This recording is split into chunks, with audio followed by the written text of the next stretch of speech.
Assalamu alaikum. Here are meaningful and thought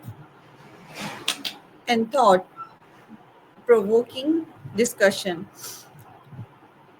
with ChatGPT. The topic is exploring minimalism, how less can lead to more. So let's start.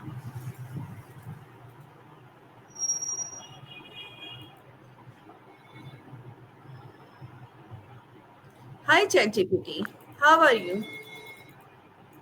I'm doing great. Thank you. I hope you're doing well too. How's your day going so far? I'm fine.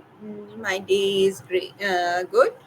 ChatGPT, my question on this topic: exploring minimalism, how less can lead to more.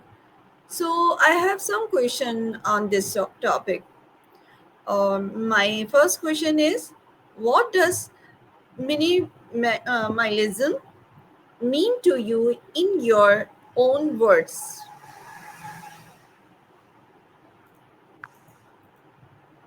Absolutely. So, minimalism, in my own words, is about simplifying life by focusing on what truly matters and letting go of excess. It's about quality over quantity, whether it's in possessions, commitments, or even digital clutter. The idea is that by having less, we actually make room for more meaningful experiences, deeper connections, and greater fulfillment. Okay, ChatGPT, my second question: why do you think people today are drawn towards a minimalist lifestyle? That's a great question. I think many people today are drawn to minimalism for several reasons. One big factor is the overwhelming amount of choices and distractions in modern life, which can lead to stress and burnout. Minimalism offers a way to declutter both physically and mentally, making life feel more intentional and peaceful. Also, the rise of environmental awareness and sustainability plays a role, as minimalism often encourages less waste and more mindful consumption.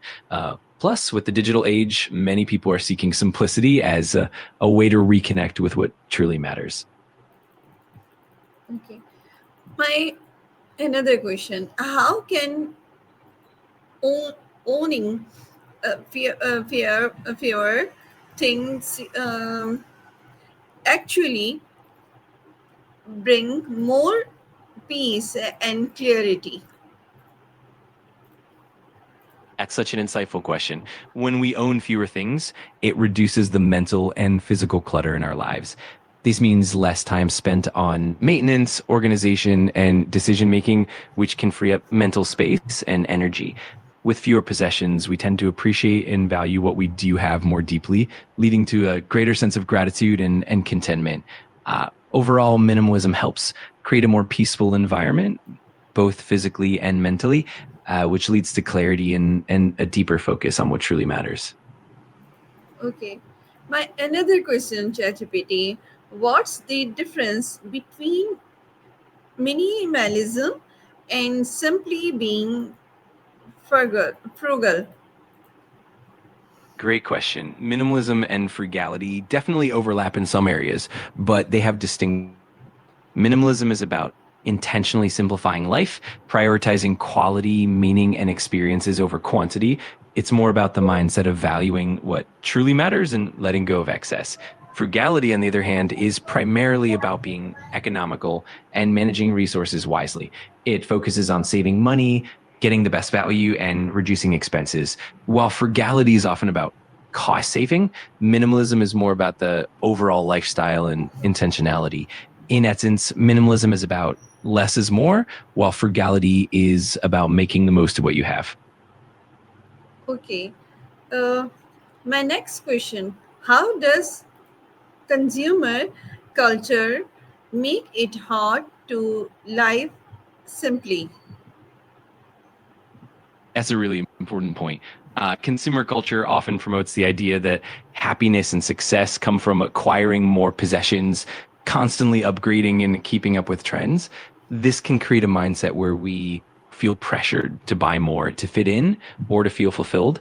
It leads to a cycle of constant consumption and accumulation, making it challenging to step back and live simply. Additionally, marketing and advertising often create a sense of inadequacy, making us believe that we need more to be happy or to succeed. All of this combined can make it tough to embrace minimalism and live more intentionally. Okay. Okay, thank you. My next question: how can minimalism improve mental health and emotional well being? Absolutely. Minimalism can have a really positive impact on mental health and emotional well being in several ways. For one, reducing physical clutter can lead to less stress and anxiety, as a tidy, organized space can help create a sense of calm and order. It also frees up mental energy that we would otherwise spend managing and maintaining possessions, allowing us to focus more on meaningful activities and relationships. Additionally, minimalism encourages mindfulness, helping us to be more present and intentional with our choices. By focusing on what truly brings joy and fulfillment, we can cultivate a greater sense of gratitude and contentment.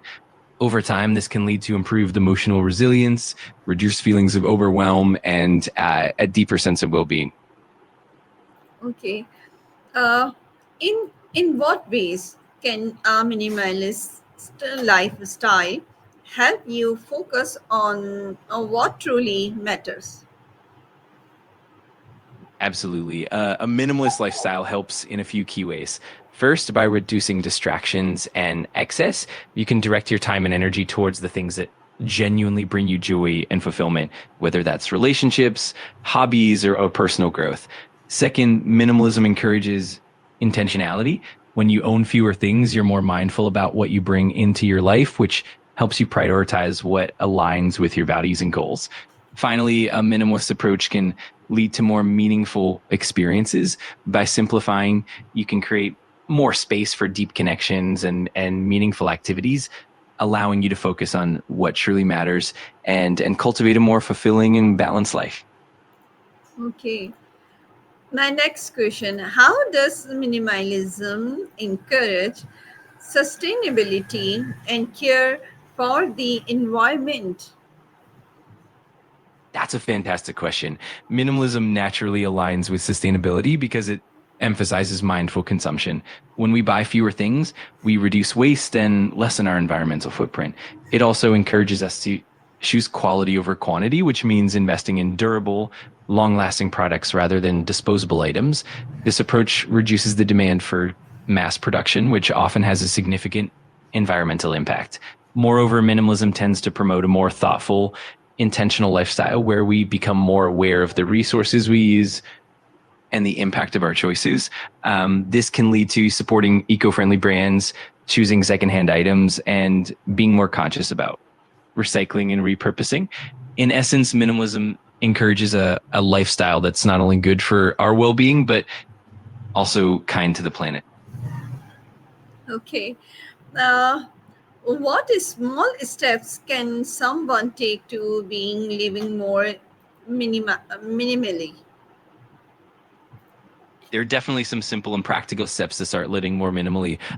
For example, you could begin by decluttering one area at a time, like your closet or your workspace, and letting go of items you no longer use or need.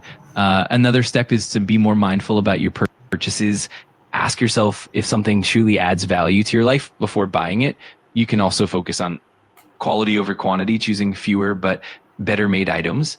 Another great step is to digital declutter as well, organizing your digital space and limiting unnecessary apps or files. And lastly, focusing on experiences rather than possessions can really help. Spending time with loved ones, enjoying nature, and creating memories. All these steps, even small ones, can help you move towards a more minimal lifestyle. My last question, ChatGPT. How can minimalism help us live more intentionally and gratefully? That's a wonderful question. Minimalism really encourages us to live intentionally by prompting us to reflect on what truly adds value to our lives. When we focus on what matters most, we make deliberate choices about how we spend our time, energy, and resources. This intentionality helps us prioritize meaningful experiences and relationships over material possessions, leading to a more fulfilling life. Additionally, minimalism cultivates gratitude because it encourages us to appreciate what we have rather than constantly seeking more. By focusing on fewer, more meaningful possessions and experiences, we become more aware of the abundance in our lives, fostering a deeper sense of gratitude. Ultimately, minimalism helps us slow down, be more present, and truly savor the moments that matter most. Okay, okay. Uh, Thank you, ChatGPT, for you giving answer my question in meaningful answer the question. So the time is over. Uh, so thank you so much. You're so welcome. I'm really glad I could help and that you found the answers meaningful. If you have any more questions in the future, just let me know. Have a wonderful day and take care. Allah Hafiz.